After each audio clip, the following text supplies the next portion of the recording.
Pessoal, hoje nós vamos comentar sobre a Braskem, uma companhia do setor petroquímico que está gerando excelentes resultados e pelos números que ela tem gerado pode ser que seja a ação mais barata da bolsa, além de atuar num setor muito interessante que é o setor petroquímico. Vamos ver se ela tem potencial de pagar dividendos. Não deixe de se inscrever no canal para você acompanhar os próximos, marca o sininho e vamos lá. Então, inicialmente, entendendo o que a Braskem faz, ela é uma empresa do setor petroquímico com operações em químicos básicos e polímeros basicamente. Então, uma visão geral da indústria petroquímica, nós temos a exploração e o refino, onde a principal empresa seria a Petrobras, e depois esse petróleo ele já é encaminhado ou para geração de energia ou para produção de químicos básicos e polímeros, que são importantes atuações, do petróleo na cadeia de produtos globais. E a Braskem, ela atua justamente nisso e também atua juntamente com a Unipar. A gente vai ver que a Braskem é uma importante produtora de PVC, só que a Braskem, ela produz, além do PVC, outros produtos e ela tem uma vantagem em relação à Unipar, que eu considero que ela tem suas plantas diversificadas em diferentes países, tem uma exposição ao dólar, então é uma importante companhia para a gente ficar de olho. A questão que me deixa muito com o pé atrás de investir na Braskem é muito por conta do ESG, que é uma companhia que não tem a proteção do ESG, está buscando reverter isso, ela já fez alguns eventos apresentando propostas, mas na realidade a gente não consegue ver isso nas ações dela. Então ela precisaria melhorar muito nessa parte. Então, entendendo as plantas da Braskem e os produtos que ela produz principalmente químicos básicos, onde a gente tem o eteno, que é um importante insumo na produção de PVC. Também ela produz propeno, butadieno e outros componentes aromáticos. As plantas dela que produzem esses químicos básicos estão localizadas no Brasil, ela produz quase 10 mil quilotoneladas, então é uma produção bastante relevante. A produção de PVC dela é de 710 quilotoneladas por ano. Ela também tem uma importante produção de polipropileno, muito importante para a fabricação de diversos produtos, onde ela produz quase 5 mil quilotoneladas. Polietileno, 4.105 quilotoneladas por ano. Então é uma companhia muito relevante. A gente vê que ela tem plantas no México, tem uma planta de polipropileno nos Estados Unidos, tem uma planta na Alemanha, tem várias plantas no Brasil e já tem projetos de plantas na Ásia. Ela já abriu até escritórios comerciais na Ásia para começar a investir também na produção desses produtos no continente asiático, ou seja, é uma companhia que está bem diversificada e isso é uma grande vantagem em relação à Unipar, além dela produzir outros tipos de produtos. Então, na verdade, a Braskem é bem maior que a Unipar. Se a gente avaliar os produtos que a Unipar produz, que seriam derivados de cloro, e também a soda e o PVC, a Braskem ela produz mais PVC do que a Unipar e a Braskem ela fica em segundo lugar na relação de produtos derivados do cloro. Lembrando que o cloro e seus derivados eles têm um mercado mais local, ou seja, não dá para fazer exportação desses produtos porque eles são tóxicos, são gases tóxicos, inflamáveis, então tem que ser um consumo local e geográfico. Mas a Braskem está ali colado na Unipar, mesmo no cloro e no PVC, que é o que daria para explorar, que é mais interessante, tem um alto valor agregado. PVC é uma resina muito interessante porque é um material durável, tem uma vida média acima de 60 anos, é um material inerte, muitos já foi falado sobre o PVC causar câncer, mas a gente vê que o produto cancerígeno é o monocloreto de vinila, e na verdade o PVC é o policloreto de vinila, esse monocloreto polimerizado. Então o PVC em si não é prejudicial à saúde e ele é uma resina muito útil, porque permite você atuar em construção civil, produzir tubulações e diversas outras aplicações e pode ser exportado. É um excelente produto que essas empresas produzem e é a principal coisa que me chama a atenção. E nesse ponto, a Braskem ela é até maior que a Unipar, sem falar nas outros químicos básicos, polietileno e o polipropileno que a Unipar não produz. Como a gente já viu, ela reduziu sua exposição no Brasil através da diversificação geográfica, então ela tem operações no México, Estados Unidos, Europa, trabalha bastante com exportações, mas o mercado brasileiro ainda é a principal atuação. Como a gente consegue ver aqui, a exportação ela vem até diminuindo um pouco, mas muito porque ela já tem a planta no local que ela vai vender, então ela acaba não exportando muito, mas o resultado dela muito vem de vendas para outros países. E a operação no México, que vem crescendo muito, lá ela é uma empresa líder no setor, então ela tem tudo para capturar o crescimento. E o EBITDA recorrente, a gente consegue ver que no Brasil está tendo uma redução, mas quando a gente pensa em Estados Unidos e Europa, está tendo um aumento da relevância no EBITDA, mostrando que a diversificação está ficando interessante, porque ela está conseguindo diversificar esse EBITDA. Quando a gente pensa na matéria-prima da Unipar, a gente chega à conclusão que ela depende um pouco do etanol, cerca de 3%, 2% agora, depende bastante de gás, que são 21%, ela está crescendo a dependência dela do gás. Por quê? Porque é interessante, porque ela com isso ela consegue reduzir a nafta, que é muito complicado você trabalhar com a nafta, ela é muito poluente, então a gente vê que ela vem conseguindo crescer. Isso aqui mostra que ela tem um certo compromisso ESG, que ela está tentando fazer isso justamente para causar menos poluição, e o propeno vem se mantendo mais ou menos constante. Ela mesma coloca que a matéria-prima é um elemento competitivo chave na indústria petroquímica, representando cerca de 60 a 70% do custo total da companhia. E a gente viu que o gás natural explodiu de preço nos últimos meses, então muito provavelmente os produtos vão estar mais caros no mercado de uma maneira geral. E quando a gente pensa nos outros insumos dela, que são todos derivados do petróleo, e o petróleo também vem alto, vem uma recuperação, já está na média de $90 o barril, então está tendo uma recuperação importante, e a gente tem a OPEP que protege de certa forma o preço desse petróleo. Olhando para o valuation dessa empresa, a gente chega à conclusão que é uma empresa muito barata, tanto é que ela distribui 27% de dividend yield. Tem um PVP de 2,81, mas isso não é tão relevante, visto que ela consegue gerar um ROI de 70% e um ROIC de 33%, porque ela tem uma dívida considerável de 20 bilhões, então tem um certo custo de capital, porém é um ROI absurdo e um ROIC também muito bom, e a empresa pagando 30% de dividend yield e com PL de 4. E se a gente considera que o setor dela vai continuar aquecido, como é o que eu considero, se não haver uma recessão, vai continuar vendendo seus produtos a bons preços e esses resultados tendem a se manter. Caso o petróleo e o gás caem, claro que o resultado dela também vai cair, porque todos os produtos que ela produz demandam bastante petróleo e gás. Então a gente tem que continuar acompanhando isso e tem que lembrar que é uma companhia de risco.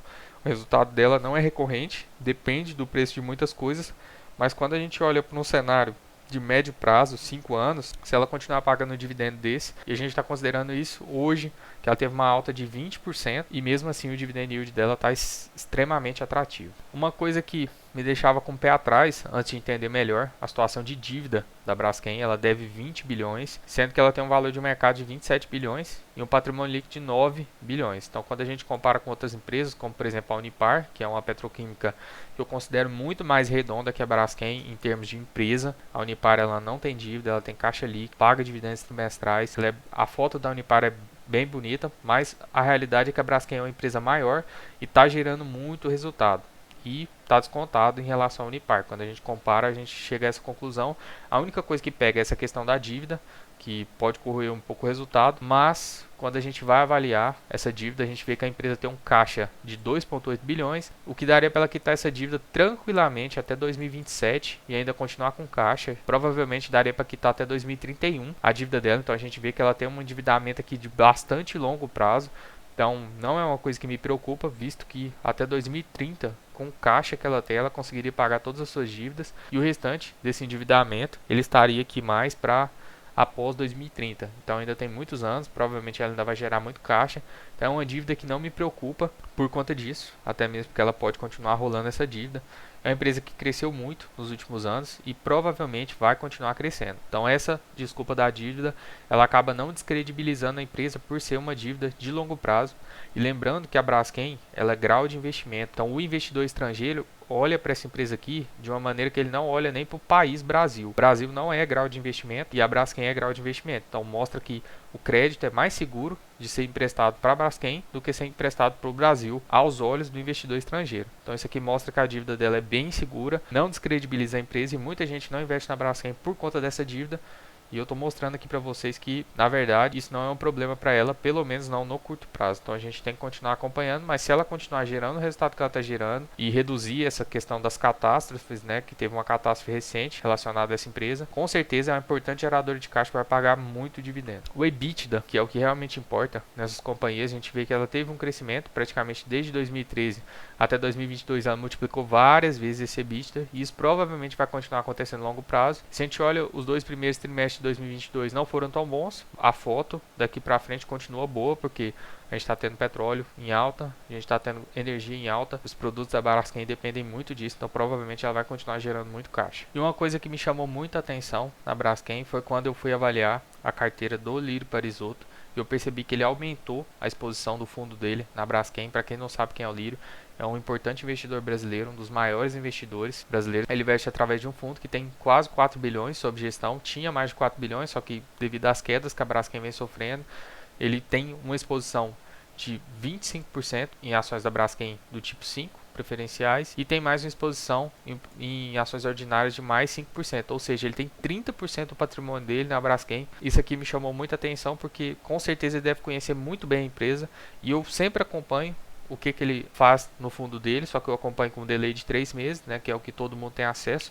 A qualquer fundo de investimento a gente consegue ver os últimos 3 meses e eu estou vendo que ele está aumentando a exposição na Braskem, ou seja, provavelmente ele acredita muito nessa companhia e foi isso que me levou a estudar mais a empresa, porque com certeza se um grande investidor tem tanta convicção no setor e na empresa, ela não deve ser uma empresa muito ruim. E uma coisa que também me chamou muita atenção foi que a Novonor, que é uma das controladoras da Braskem, ela está em recuperação judicial, que é o antigo grupo Odebrecht. Ela já recebeu uma proposta da Unipar, dessa Apollo gestora e do BTG há alguns meses atrás, onde eles ofereceram R$40 por ação. A oferta foi rejeitada e agora eles estão preparando uma oferta, segundo os jornalistas, né, por R$47 por ação, estaria sendo formalizada junto a essa controladora que detém 37% das ações da Braskem. Lembrando que a Petrobras também possui ali próximo de 35% das ações e ela tem um free float em R$50, ou seja, se ela for vendida, provavelmente vai ser por esse valor. E se eles estão dispostos a pagar tão próximo desse valor, como são players que atuam no setor, eu acredito que eles devem ter muito conhecimento, saber o que está fazendo e com certeza essa empresa deve valer muito mais que isso. Quando a gente pensa em projeção de lucros, dividendos e preço teto, é um pouco complicado, porque isso depende dos produtos que ela comercializa e não tem como eu saber quanto que isso vai estar custando em 2, 3, 4 anos. Porém, se a gente avalia o cenário atual, a gente chega à conclusão que provavelmente o petróleo, que é de onde deriva os principais insumos da Braskem, vai continuar em patamares elevados, pelo menos acima de 60 a 70 dólares, por conta do controle da OPEP e das restrições, das sanções que está sendo feita ao petróleo russo. Provavelmente o petróleo vai persistir acima de 70 dólares, lembrando que ele está a 90 dólares de média nesse trimestre, então está bem acima do que eu estou considerando. E a energia disparou no mundo inteiro e provavelmente não é um cenário que vai ser resolvido rapidamente, o que me leva a pensar que produtos eletrointensivos vão continuar sendo muito caros, pelo menos no curto e médio prazo, e por isso eu não acredito que o resultado da Braskem vai diminuir tanto, assim como não acredito que o da Unipar vai diminuir. Se a gente projetar o lucro dos últimos 12 meses, que é totalmente possível, visto que no ano passado ela teve um lucro de 13 bilhões, então nos últimos 12 meses ela teve 6 bi, mas foi por conta de eventos não recorrentes que impactaram o resultado dela, que é totalmente possível. Se ela distribuir o payout médio de 50%, ela vai distribuir 3 bilhões. Dividindo isso pelo número total de ações, a gente vai chegar num dividendo por ação de 4,49. E se a gente considerar um retorno em dividendos de 8%, a gente teria um preço teto próximo a R$57. Porém, eu prefiro adotar um preço teto pessoal próximo do que essa oferta está sendo feita, porque esses players entendem do mercado, eles com certeza fazem um trabalho bom de avaliação, e se eles estão pagando próximo a R$50, eu acredito bastante que ela deve valer mais que isso, então eu considero que R$50 seria o meu preço teto pessoal. Lembrando que isso aqui não é recomendação, nada vai impedir que essa companhia aqui caia ou suba, muita coisa pode influenciar nisso, porém eu acho que é bastante plausível a gente pensar no preço teto e um retorno em dividendos de 8%, e com isso a gente teria uma margem de segurança até maior que o da Unipar, uma margem de segurança de 100%, o que me deixa bastante tranquilo investir nas ações da Braskem. No momento eu não tenho ela em carteira, tenho só ações da Unipar. Ainda estou comprando ações da Unipar e da MAHLE Metal Leve, são as duas empresas que eu estou aportando no momento, mas estou considerando fortemente começar a aportar também na Braskem. Se você gostou desse vídeo, eu vou pedir mais uma vez para você se inscrever no canal, para você não perder os próximos. Deixa o like e eu vou deixar para vocês 2 vídeos de 2 empresas que eu gosto muito, também eletrointensivas. Espero que vocês gostem. Tamo junto e muito obrigado.